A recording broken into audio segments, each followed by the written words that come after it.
Finish करना होगा, ठीक है? ये सारी बातें। फिर हमने आपको बताया था कि एक्टिविटीज़ को शो करने के 2 तरीके होते हैं, गैंट चार्ट होता है, तो गैंट चार्ट में क्या दिक्कत आ रही थी? उसमें सिर्फ़ और सिर्फ़ टाइम ही शो हो पाता है कि कितने टाइम पे कौन-सा एक्टिविटी शुरू हो रहा है या ख़त्म हो रहा है। एक्टिविटीज़ के बीच में कोई रिलेशन नहीं समझ में आता है और दूसरा उसमें कॉस्ट और रिसोर्सेज़ का कोई मेंशन नहीं हो पाता है, ठीक है? तो और एक जो दूसरा तरीका होता है उसको हम दूर कैसे करें गैंट चार्ट की कमियों को?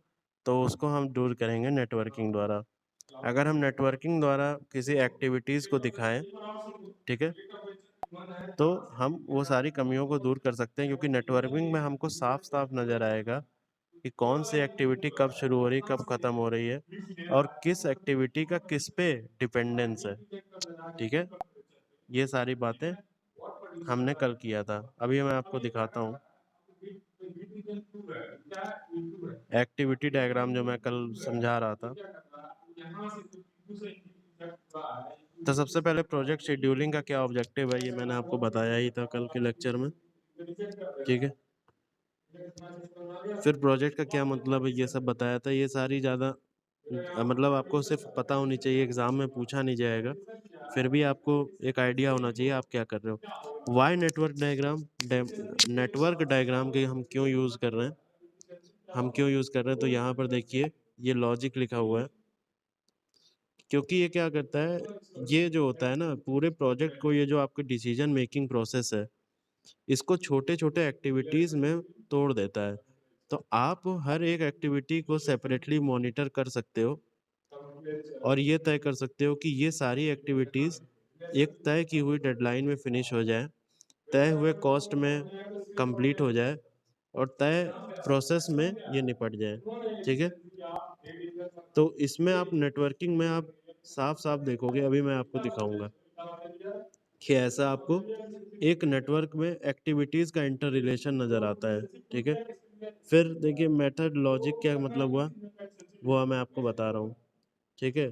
जैसे क्या होता है, लॉजिक का क्या मतलब होता है, उसमें कई सारी एक्टिविटीज़ होती हैं। प्रोजेक्ट एक बहुत ही कॉम्प्लिकेटेड कॉम्प्लेक्स प्रोसेस है।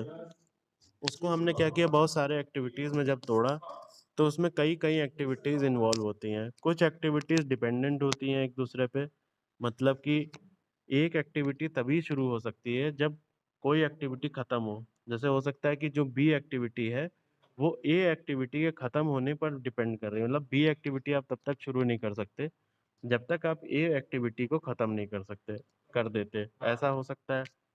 हो सकता है कि 2 एक्टिविटीज़, 3 एक्टिविटीज़ पैरेलल चल रही हों, ऐसा हो सकता है। तो ये सारा जो लॉजिक है, बेटा ये सारा लॉजिक है, ये जो मेथड और लॉजिक है, ये आपको कहाँ नज़र आएगा? ये आपको नज़र आएगा नेटवर्क डायग्राम में, ठीक है? जो टाइम ले रहा है एक्टिविटी, एक टाइम जो भी टाइम लेता है, उसको हम नेटवर्क डायग्राम में रिप्रेज़ेंट कर सकते हैं और रिसोर्स भी हम क्या कर सकते हैं, नेटवर्क डायग्राम में दिखा सकते हैं, ठीक है? तो ये सारी चीज़ें हुई, जो हमें नेटवर्क डायग्राम यूज़ करने पे मजबूर करता है कि नेटवर्क डायग्राम हमें यूज़ करना चाहिए शेड्यूलिंग में, ठीक है? अब देखिए क्या है। तो ये एक नेटवर्क रिप्रेजेंटेशन है, मैं इसके बारे में कल भी समझा रहा था। मैं थोड़ा बहुत आज समझा देता हूँ, ठीक है? यहाँ से हमारा बेसिकली काम की बातें शुरू हो रही हैं। ये मेरा एक पूरा प्रोजेक्ट है, ये जो डब्बा नज़र आ रहा है, ये एक पूरा प्रोजेक्ट है मेरा। इस प्रोजेक्ट को मैंने 3 एक्टिविटीज़ में तोड़ा है, ए, बी एंड सी। इस पूरे प्रोजेक्ट को मैंने इन 3 एक्टिविटीज़ में जोड़ा है, ए, बी एंड सी। देखिए, हर नेटवर्क शेड्यूलिंग बाय नेटवर्किंग, मतलब शेड्यूल जो आप नेटवर्क डायग्राम से कर रहे हो, उसमें 2 टर्म आते हैं। एक तो होता है एक्टिविटी, एक होता है एक्टिविटी और दूसरा होता है इवेंट। एक होता है एक्टिविटी और दूसरा होता है इवेंट। इन दोनों में ज़रा डिफ़रेंस समझिए। सपोज़ आपका जो प्रोजेक्ट है सपोज़ आपका जो प्रोजेक्ट है, वो ये है कि आप कॉलेज आओ, कॉलेज आके आप अपना कोई भी असाइनमेंट पूरा कर रहे हो। सपोज़ ये आपका एक प्रोजेक्ट है। एक प्रोजेक्ट हो सकता है ये, जो भी डिज़ायर्ड टास्क है आपका, उसको एक प्रोजेक्ट ले लो कि आप कॉलेज आ रहे हो और कॉलेज में आके असाइनमेंट कंप्लीट कर रहे हो, ठीक है? तो अगर उस पूरे प्रोजेक्ट को तोड़ा जाए डिफरेंट डिफरेंट एक्टिविटीज में, तो उसमें एक एक्टिविटी कॉलेज आने की भी हो सकती है। कॉलेज आने की भी एक एक्टिविटी होगी, अपने रूम से निकल के कॉलेज के गेट तक आने की एक एक्टिविटी होगी, कॉलेज के गेट से लेके अपने असाइनमेंट्स करने के लिए जितने जितनी चीज़ें आपको बुक्स रिक्वायर्ड है, लेक्चर्स रिक्वायर्ड हैं, नोट्स रिक्वायर्ड हैं, ये सारी एक्यूमुलेट करने के लिए भी एक एक्टिविटी होगी। फिर फाइनली आप असाइनमेंट कर रहे हो, उसमें वो भी एक एक्टिविटी हुई। तो आप ये समझ लो कि ये तीनों एक्टिविटी मिल के आपका प्रोजेक्ट कंप्लीशन में हेल्प कर रही है। ठीक है, अब एक चीज़ देखना बेटा, एक मिनट।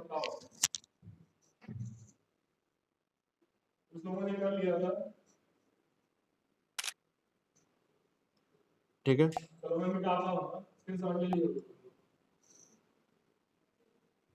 चलिए, तो इतनी बात हमें समझ में आई कि हमने पूरे प्रोजेक्ट को कितने कितने भाग में तोड़ दिया, हमने उसको डिफरेंट डिफरेंट एक्टिविटीज में तोड़ दिया। इवेंट क्या होता है? इवेंट, ध्यान देना बेटा, इवेंट होता है स्टार्ट ऑफ एन एक्टिविटी और एंड ऑफ एन एक्टिविटी पे। जैसे आपने, जैसे मान लो कि मैं एक एक्टिविटी उठाता हूँ कि आप अपने रूम से निकले और कॉलेज में पहुंचे, तो ये एक एक्टिविटी है। मतलब एक एक्टिविटी है travelling from your room to college, ये पूरी एक एक्टिविटी है। जो स्टार्टिंग ऑफ एक्टिविटी होगी वो एक इवेंट होगा। इवेंट होगा मतलब कि आप अपने घर से निकले, ये एक इवेंट है, और आप कॉलेज में पहुंचे, ये दूसरा इवेंट है।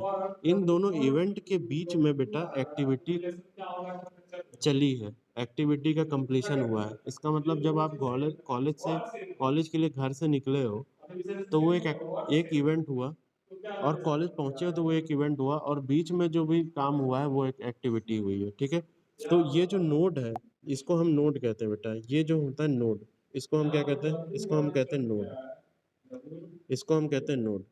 तो ये नोड जो होता है, ये बेटा एक इवेंट को दर्शा रहा है यहाँ पे। ये जो नोड है ये एक इवेंट को बता रहा है। यहाँ पे ये जो नोड है ये एक इवेंट को बता रहा है। अब यहाँ पर जो एक्टिविटी है इसको मैंने एरो पे बना रखा है। मतलब कि एरो का ये मतलब हुआ बेटा, कि एरो का ये मतलब हुआ कि एरो पर जब तक एरो है तब तक वो एक्टिविटी चल रही है। ठीक है, और जब इस नोड पे पहुंचा तो आपकी एक्टिविटी ए कंप्लीट हो चुका है। इसका मतलब ये कौन सा इवेंट होगा? ये इवेंट होगा कंप्लीशन ऑफ एक्टिविटी ए। और साथ साथ आप देख रहे हो कि बी और सी एक्टिविटी जो है, बी और सी एक्टिविटी भी जो है इस वाले नोड से ही ओरिजिनेट हो रही है। इसका मतलब हम इस इवेंट को क्या कह सकते हैं? Completion of activity A and starting of activity B and C. ठीक है, सिमिलरली आप यहाँ पर देखो, ये दोनों एक्टिविटी बी और सी पैरेलल चल रहा है। इसका मतलब बी अलग चल रहा है, सी अलग चल रहा है। बी और सी के बीच में कोई डिपेंडेंस अभी फिलहाल नहीं नजर आ रही है। ठीक है, बी और सी के बीच में कोई भी डिपेंडेंस नहीं नजर आ रही है। ठीक है, अब क्या है, लेकिन आप ये देखो बी और सी तब ही शुरू हो सकते हैं जब ए जो है कंप्लीट हो जाए। बी और सी तभी शुरू हो सकते हैं जब ए कंप्लीट हो जाए, यानी कि ए जो है बी और सी का प्रीडेसेसर है। प्रीडेसेसर मतलब कि इसको ए को कंप्लीट होना ज़रूरी है बी और सी के स्टार्ट होने से पहले। आपका मान लो कि असाइनमेंट वाला ही ले ले, आप नोट्स वगैरह और असाइनमेंट साइमल्टेनियसली भी कर रहे हो। मतलब आपने मान लो नोट्स खोले, अपने असाइनमेंट के क्वेश्चन खोले, और फिर उसी क्वेश्चन को आपने बुक में देखना शुरू कर दिया, तो आप एक तरह से असाइनमेंट भी कर रहे हो और आप नोट्स भी देख रहे हो। तो ये दोनों एक्टिविटी साथ साथ पैरेलल चल रही है। लेकिन आप ये तभी कर सकते हो जब आप कॉलेज पहुंचे हो। बोलो यस और नो। आप बिना कॉलेज पहुंचे तो ये कर नहीं सकते। इसका मतलब ये जो दो एक्टिविटीज थी बेटा, ये अपने पीछे जो ए एक्टिविटी है उस पर डिपेंड करती है।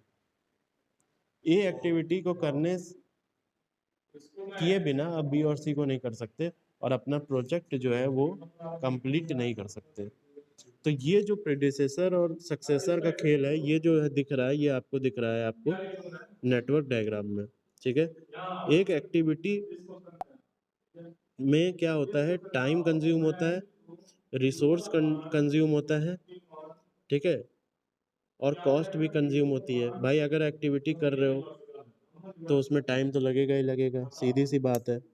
रिसोर्स लगेगा ही नहीं, किसी किसी न किसी तरीके का रिसोर्स तो लगेगा ही लगेगा। ठीक है, और क्या लगेगा?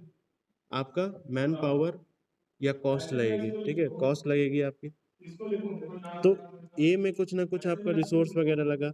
अब जो भी टाइम लगा हम यहाँ नेटवर्क में लिख सकते हैं। ठीक है, रिसोर्स लगा वो हम इस नेटवर्क में एरो के ऊपर लिख सकते हैं। इसी तरह बी और सी पे लिख सकते हैं। ठीक है, अब एक चीज देखिए, यहाँ पर एक एक्टिविटी मैंने बनाई है, डमी एक्टिविटी। डमी एक्टिविटी सिर्फ और सिर्फ लॉजिक को एस्टेब्लिश करने के लिए यूज की जाती है। जैसे कि मैं आपको अभी समझाता हूँ। जैसे मान लो कि ये है आपका ए एक्टिविटी। ठीक है, ये एक इवेंट शुरू हुआ, ये खत्म हुआ। यहाँ से बी और सी शुरू हुए। बी और सी के खत्म होते ही आपका प्रोजेक्ट जो है वो एंड हो चुका है। और मैंने कल आपको एक पॉइंट बताया था, प्रोजेक्ट में प्रोजेक्ट वो होता है जिसका एक एंड पॉइंट हो और जिसका एक फिनिशिंग पॉइंट हो। लेकिन आपको नजर आ रहा होगा कि यहाँ पर एक ही स्टार्टिंग पॉइंट है। स्टार्टिंग पॉइंट तो है लेकिन फिनिशिंग पॉइंट क्या है? दो है। फिनिशिंग पॉइंट दो है। आपको ये नहीं पता, ये जो है ऐसे डैंगलिंग नहीं रह सकता, ये फिनिश होना चाहिए। तो एक्चुअली में इसका एक फिनिशिंग पॉइंट होना चाहिए। इसीलिए हम खाली लॉजिक को बैठाने के लिए, यहाँ पे खाली लॉजिक को बैठाने के लिए एक डमी एक्टिविटी का यूज करते हैं, जो कि हम इस तरह के डैश लाइन से दिखाते हैं। और ये जो डमी एक्टिविटी होता है ना बेटा, ये एक्चुअली में टेक प्लेस नहीं हुआ, ये कोई एक्टिविटी हुई नहीं है। बस लॉजिक को, नेटवर्क की लॉजिक को सेटिस्फाई करने के लिए बनाई जाती है। और ये जो डमी एक्टिविटी है, क्योंकि ये कभी एग्जिस्ट हुआ ही नहीं, कभी हुआ ही नहीं असली में काम, इसीलिए ना ही कोई कॉस्ट इसमें इन्वॉल्व होता है, ना ही कोई रिसोर्स इसमें इन्वॉल्व होता है, और ना ही कोई टाइम इसमें इन्वॉल्व होता है। ठीक है, तो ये डमी एक्टिविटी क्या दिखा रही है कि ये जो है आपका, ये क्या हो गया? ये कंप्लीशन पॉइंट हो गया प्रोजेक्ट का। अब मुझे बताओ समझ में आया कि नहीं? कोई दिक्कत है किसी भी तरह की? एक मिनट।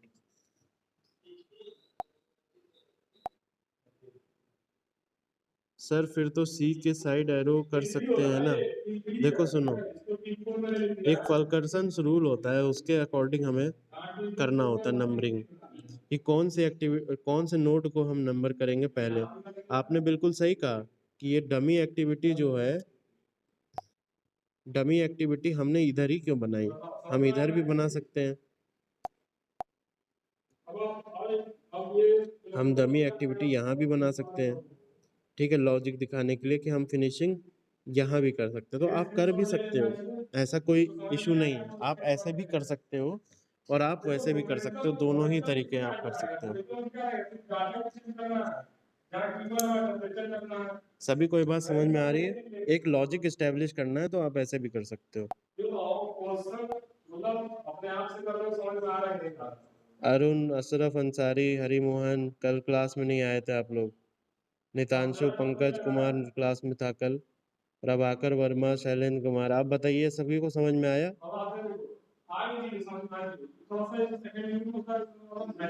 ये सब मैं कल पढ़ा चुका था, और जो पढ़ा चुका था उसका मोटा मोटा मैंने आपको बताया है। बताइए बेटा, समझ में आया? जी, हरिमोहन कह रहा जी सर। और लोगों का रिस्पॉन्स नहीं आया। अरुण,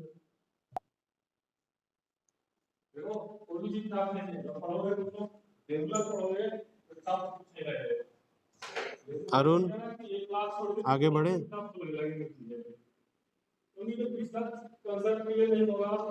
नितांशु को समझ में आ गया, वेरी गुड।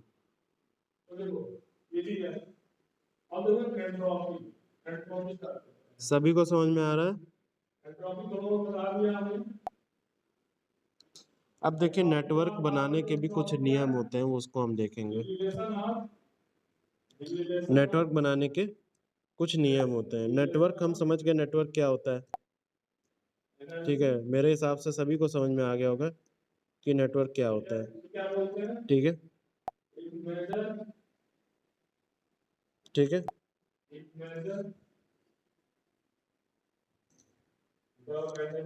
चलिए, देखिए सबसे पहले इसको समझ लेते हैं।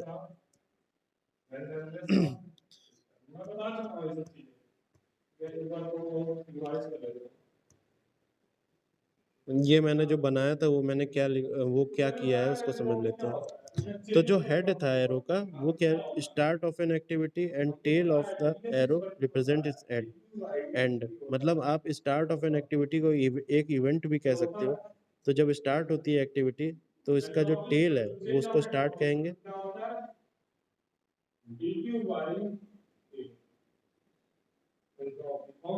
ठीक है, इस तरह से एक्टिविटी जो बन रही है।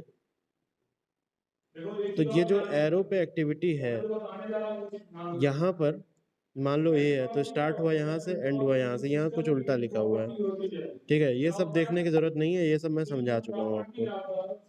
इसमें ज्यादा देखने की जरूरत नहीं है क्योंकि थ्योरी आपसे पूछी नहीं जाएगी, आपको सीधे सीधे नेटवर्क बनाना आएगा। तो सबसे पहले हम नेटवर्क ही बनाना सीखते हैं। आप सब समझ गए यहाँ डेमी एक्टिविटी क्या कहते हैं, सक्सेसर एक्टिविटी क्या होती है, ये सब आप समझ चुके हैं। देखिए सबसे पहले रूल देखिए क्या है। सबसे पहला रूल जो होगा वो है each activity is represented by one and only one arrow in the network. इसका मतलब ये हुआ कि जो एक एक्टिविटी है आपकी वो एक एक्टिविटी सिर्फ एक एरो से दिखाया जाएगा। जैसे आपको यहाँ नीचे एक एग्जांपल नजर आ रहा है, इस एक्टिविटी का, इस पर्टिकुलर एक्टिविटी का एक इवेंट है स्टार्ट ऑफ एन एक्टिविटी और यहाँ एंड ऑफ एन एक्टिविटी है, एंड ऑफ एन एक्टिविटी है। ठीक है, यहाँ पे क्या है, स्टार्ट ऑफ एन एक्टिविटी है, स्टार्ट ऑफ एन एक्टिविटी है और यहाँ पे क्या है, एंड है। लेकिन तुम देखोगे कि एक ही एक्टिविटी का एक ही स्टार्ट पॉइंट है और एक ही एंड पॉइंट है। यहाँ पर दो एक्टिविटी है बी एंड सी, दोनों का स्टार्ट पॉइंट भी एक ही है, बेटा ध्यान देना, दोनों का स्टार्ट पॉइंट भी एक ही है और दोनों का एंड पॉइंट भी एक ही है। क्या आपको बात समझ में आ रही है? दोनों का स्टार्ट पॉइंट भी एक ही है और दोनों का एंड पॉइंट भी एक ही है, तो ये जो है ये गलत हो जाएगा बात। एक एक्टिविटी का एक ही स्टार्ट पॉइंट होगा और एक ही एंड पॉइंट होगा। सभी को ये बात समझ में आ रही है? सभी को ये बात समझ में आ रही है कि नहीं आ रही है? एक एक्टिविटी का एक ही स्टार्ट पॉइंट होगा और एक ही एंड पॉइंट होगा। अगर इस लॉजिक को हमें एस्टेब्लिश करना है तो हमें क्या करना पड़ेगा, अब हमें यूज करना पड़ेगा डमी एक्टिविटी का। ठीक है, कैसे? यहाँ पर आपने देखो डमी एक्टिविटी लगा रखी है। अब देखो इस एक्टिविटी बी का स्टार्टिंग पॉइंट और एंड पॉइंट अलग है और इस सी का स्टार्टिंग पॉइंट तो सेम है लेकिन एंड पॉइंट अलग है। तो यहाँ पे एंड पॉइंट जो होगा वो डिफरेंट हो गया बी और सी का। इस लॉजिक को मैंने कैसे एस्टेब्लिश कराया? इस लॉजिक को एस्टेब्लिश किया एक डमी एक्टिविटी लगा के। एक डमी एक्टिविटी लगा के हमने एस्टेब्लिश किया, क्योंकि हमें यहाँ नजर आ रहा था कि स्टार्टिंग और एंड जो है बी और सी का वो एक ही है, तो एक नहीं हो सकता कभी भी। तो हमने क्या किया, हमने एक डमी एक्टिविटी लगाया इस तरह से, हमने एक डमी एक्टिविटी लगाया इस तरह से और उसके बाद इसको डमी एक्टिविटी लगा के जोड़ दिया। तो यहाँ पे हमें नजर आया क्या बेटा, हमें यहाँ पे एंड पॉइंट जो होगा वो अलग अलग हो गया। सभी को ये बात समझ में आई? सभी को ये बात समझ में आई?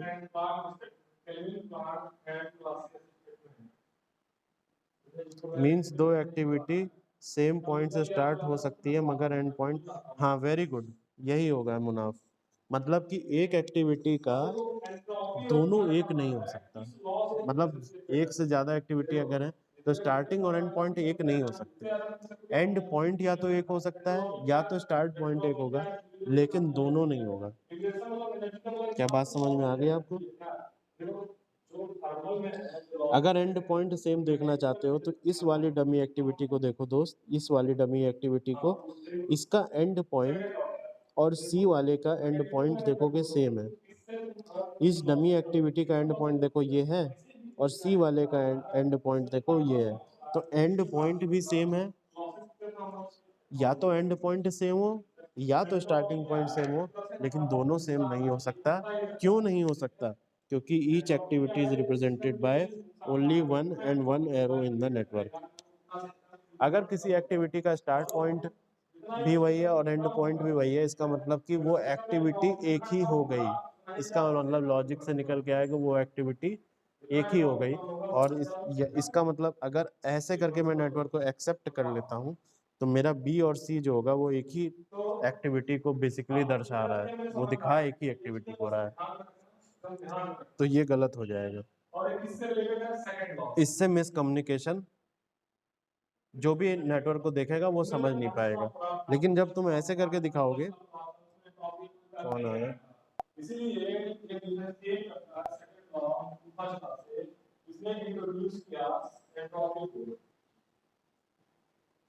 लेकिन जब तुम ऐसे करके दिखाओगे तो तुम्हें कैसे नजर आएगा? तुम्हें कैसा नजर आएगा?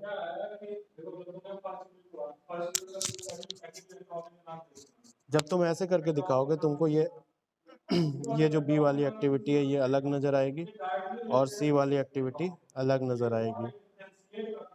ठीक है, बी एक्टिविटी अलग नजर आएगी, सी एक्टिविटी अलग नजर आएगी। क्यों? क्योंकि इसका जो स्टार्टिंग पॉइंट है और इसका जो एंड पॉइंट है वो डिफरेंट है। क्या सभी को बात समझ में आ गई? तो डमी एक्टिविटी का ऐसे यूज होता है। ये दोनों रूल समझ में आए? ठीक है, वेरी गुड, आगे बढ़ते हैं।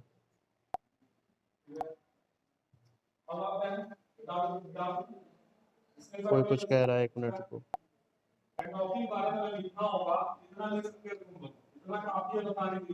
ठीक है ठीक है, ओके।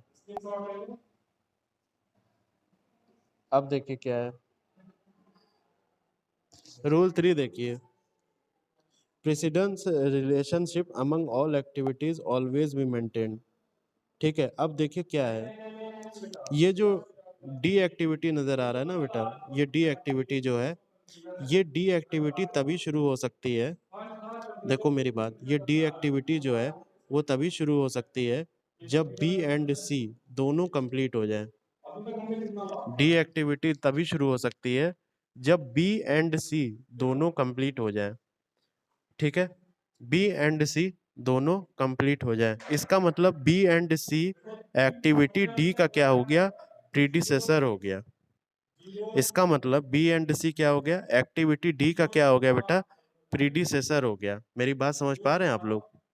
बी एंड सी क्या हो गया? एक्टिविटी डी का हो गया प्रीडिसेसर हो गया। प्रीडिसेसर मतलब क्या? कि डी तभी शुरू होगा जब बी और सी खत्म हो जाए। बी और सी खत्म होने पर ही डी का शुरुआत हो सकता है। लेकिन अगर मान लो तुमने यहाँ पे डमी एक्टिविटी नहीं लगाई, अगर तुमने यहाँ पे डमी एक्टिविटी नहीं लगाई, अगर तुमने यहाँ पे डमी एक्टिविटी नहीं लगाई, तो यहाँ पर देखो क्या हो जाएगा, कुछ इस तरह से स्ट्रक्चर हो जाएगा, कुछ इस तरह से नेटवर्क हो जाएगा। देखो ये ए है, ठीक है, ये बी है, ये सी हो गया, ठीक है। यहाँ पे क्या हो जाएगा, इसको यहाँ बना लेते हैं एक बार को, कुछ इस तरह से होगा, ठीक है। अब ये डी जो है, ये डी तो तभी शुरू हो सकता है जब इसके पीछे वाला ये जो इवेंट है, ये जो इवेंट है, ये इंश्योर हो जाए कि ये बी पूरा हो रहा है। लेकिन तुम ध्यान से देखो, यहाँ बी के एंड पॉइंट से कोई भी लॉजिक इधर कनेक्ट नहीं कर रहा है, यहाँ पे कोई लॉजिक कनेक्ट नहीं हो रहा है, अगर डमी नहीं लगाते हो तो जब तक कोई लॉजिक उसको कनेक्ट नहीं करेगा तब तक हम ये नहीं मान सकते कि हमारा बी जो है वो पूरा हो चुका है। सी तो पूरा हो चुका है नो डाउट, लेकिन बी पूरा हो चुका है, इसको कैसे इंश्योर करेंगे? इसको इंश्योर ऐसे करेंगे कि आप यहाँ पे लगाएंगे एक डमी एक्टिविटी। क्या सभी को बात समझ में आ रही है? यहाँ पे हमने क्या लगाया, हमने यहाँ पे लगाया एक डमी एक्टिविटी, और ये डमी एक्टिविटी को हमने, अभी तो मैंने ऐसे करके लाइन बना दिया, लेकिन एक डॉटेड लाइन से दिखाएंगे यहाँ पे। यहाँ पे डमी डॉटेड लाइन से दिखाया है मैंने डमी एक्टिविटी। ठीक है, अब ये लॉजिक बिल्कुल क्लियर है कि डी जो है तभी शुरू हो सकता है जब बी और सी कंप्लीट हो जाए। इसका मतलब प्रेसिडेंस रिलेशनशिप जो है वो इस्टेब्लिश हो चुका है, वो इस्टेब्लिश हो चुका है। ए बी एंड सी का प्रेडिसेसर है। वेरी गुड मुनाफ, हाँ बिल्कुल, ए जो है बी और सी का प्रेडिसेसर है। ठीक है, बी और सी तभी स्टार्ट हो सकेंगे जब आपका ए जो है कंप्लीट हो जाए। और अगर यहाँ पर देखो तो डी जो है वो तभी चलेगा आगे जब बी और सी का कंप्लीशन हो जाए। और बी और सी में क्योंकि कोई रिलेशन नहीं मिल रहा था एंड पॉइंट का, तो हमने क्या लगाया यहाँ पे एक डमी एक्टिविटी डी, जो कि कोई भी रिसोर्स, कोई भी टाइम और कोई भी कॉस्ट को इंक्लूड नहीं करता। ये एक्चुअली में एग्जिस्ट ही नहीं करता, रियल में ऐसी कोई एक्टिविटी हुई नहीं, बट खाली लॉजिक को बैठाने के लिए हमने इसको लगाया है। क्या सभी को समझ में आया ये? क्या सभी को समझ में आया?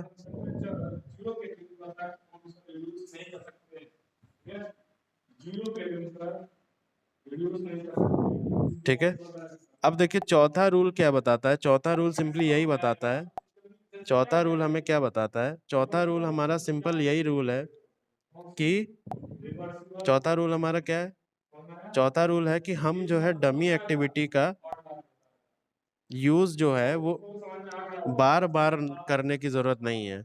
मतलब जहां रिक्वायर्ड है सिर्फ और सिर्फ हम वहीं पे डमी एक्टिविटी का यूज करेंगे। ऐसा कोई नहीं सोचेगा कि ऐसे करते हैं ना कि यहाँ भी एक डमी एक्टिविटी लगा देते हैं फालतू की, ये गलत हो जाएगा।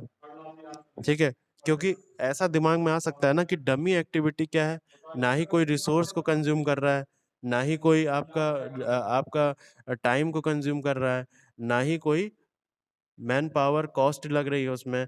तो इसका मतलब ये हुआ कि ये एक्टिविटी कभी एग्जिस्ट ही नहीं किया। और अगर कोई एक्टिविटी इस तरह का एग्जिस्ट ही नहीं हुआ है दोस्त, तो इसका मतलब आप कहीं भी इसको डमी जोड़ सकते हैं, तो आप ऐसा नहीं कर सकते। आपको डमी वहीं जोड़ना है, आपको मिनिमम से मिनिमम डमी एक्टिविटीज का को रखना है नेटवर्क में। और जहां पे आपको रिक्वायर्ड है खाली सिर्फ और सिर्फ वहीं पर आपको डमी एक्टिविटी को जोड़ना है। ठीक है, बात समझ गए? ठीक है, सभी को ये बात समझ में आई बेटा? अब देखिए लूपिंग नहीं होनी चाहिए। पांचवा और आखिरी रूल, आखिरी रूल क्या है, लूपिंग नहीं होना चाहिए। लूपिंग मतलब क्या, देखिए यहाँ पे, यहाँ पर जो है, यहाँ पे आपको दिखेगा इस तरह से आपका लूप क्रिएट हो रहा है। यहाँ से एक लूप क्रिएट हो रहा है, ये जो है ये लूप क्रिएट हो रहा है। ये जो है ये गलत हो जाएगा लॉजिक, ये जो है ये गलत हो जाएगा लॉजिक। ठीक है, अब आप एक चीज देखो, यहाँ से जो है बी की शुरुआत हो रही है, यहाँ बी खत्म हो जा रहा है, डी की शुरुआत यहाँ से हो रही है, डी खत्म हो जा रहा है। अब ये पीछे की तरफ जा रहा है, इसका मतलब क्या हुआ, ये उसी इवेंट पे चला जा रहा है कि ये लॉजिक क्या दिखा रहा है, ये सी जो है ये उल्टा चला गया। इसका मतलब ये एक्टिविटी किधर जा रहा है, ये बैकवर्ड की तरफ जा रहा है कि नहीं, बोलो हाँ कि ना। ये पीछे की तरफ जा रहा है कि नहीं, हाँ कि ना। भाई ये जो इवेंट है, ये जो इवेंट है, ये तो स्टार्ट पॉइंट ऑफ बी है। तो बी तो एक्चुअली में हो चुका है ना, बी तो एक्चुअली में हो चुका है ना, तो तुम तो ऐसे लूप में घूमते रहोगे। मतलब कि बी को तुम्हें फिर से स्टार्ट करना पड़ेगा इस लॉजिक के अकॉर्डिंग। इस लॉजिक के अकॉर्डिंग जब सी का कंप्लीशन होगा, आगे टास्क होगा ही नहीं। वेरी गुड मुनाफ, आगे टास्क होगा ही नहीं, क्योंकि सी जो है ये घूमते ही रहोगे। सी इधर आया, सी का कंप्लीशन के बाद आपको कहाँ जाना है, बी का स्टार्ट होना है। बी तो पहले ही हो चुका, बी को कितनी बार करोगे। तो पीछे नहीं आना है, मतलब कि इस तरह का कोई लूप क्रिएट नहीं होना चाहिए नेटवर्क में, ये गलत हो जाएगा। तो सही सही क्या है, सही ये है। सभी को समझ में आ गया? सर दो हेड्स एक साथ नहीं हो सकते। राइट सर, देखो मैंने वही पिछले रूल में बताया था कि स्टार्ट पॉइंट या तो एक हो या तो एंड पॉइंट एक हो। स्टार्ट पॉइंट एक हो या तो एंड पॉइंट एक हो। देखो दो हेड एक साथ नहीं हो सकते, ऐसा नहीं है। यहाँ पे तो 2 हेड एक साथ आ रहे हैं। यहाँ पे भाई एक हेड ये हो गया, एक हेड ये हो गया, ये तो 2 हेड एक साथ आ रहा है ना।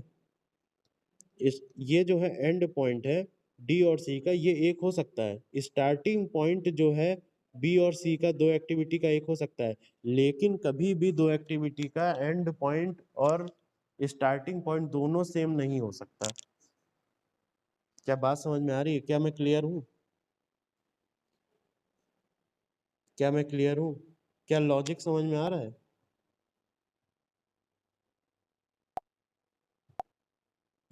ठीक है, तो रिपीट सर। देखो यहाँ समझो,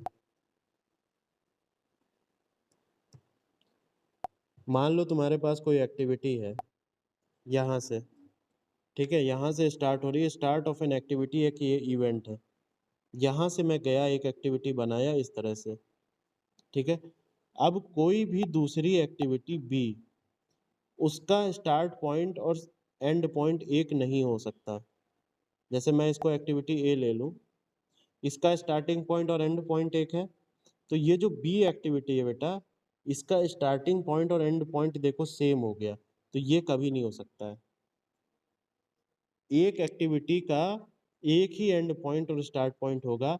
ऐसा हो सकता है कि एक स्टार्ट पॉइंट से ए भी निकले और बी भी निकले, और ऐसा हो सकता है कि एंड पॉइंट पे कोई 2 एक्टिविटी खत्म हो जाए इस तरह से, लेकिन एक स्टार्ट और एक एंड पॉइंट जो होता है वो नहीं हो सकता। क्या अब बात समझ में आ रही है?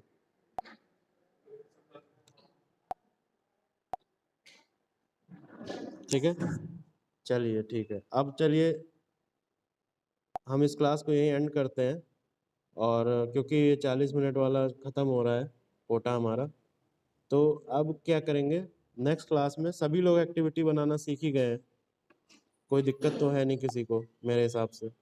ठीक है, तो अब नेक्स्ट क्लास से हम क्वेश्चन प्रैक्टिस करेंगे इसकी। ठीक है, नेक्स्ट क्लास से हम क्या करेंगे, इसकी क्वेश्चन प्रैक्टिस। ऑफलाइन क्लासेस कब से स्टार्ट हो रही? बेटा ऑफलाइन क्लासेस अब होंगी नवंबर से स्टार्ट, दिवाली के बाद, क्योंकि अभी ऑफलाइन बुलाने का कोई मतलब भी नहीं है। ऑफलाइन बुलाओ, फिर आप दशहरा में भाग जाओ, 5 दिन बाद दिवाली में भाग जाओ, फिर छठ मना के आओगे, तो ऑफलाइन बुलाने का क्या मतलब है? ठीक है, कोई मतलब नहीं ऑफलाइन बुलाने का भी। तो दिवाली में जो है, दिवाली के बाद या नवंबर के बाद बुलाया जाएगा, उससे पहले हमको नहीं लगता है किसी हाल में। ठीक है, हाँ हरी मोहन बताओ, हैंड रेज कर रहे हो, बताओ।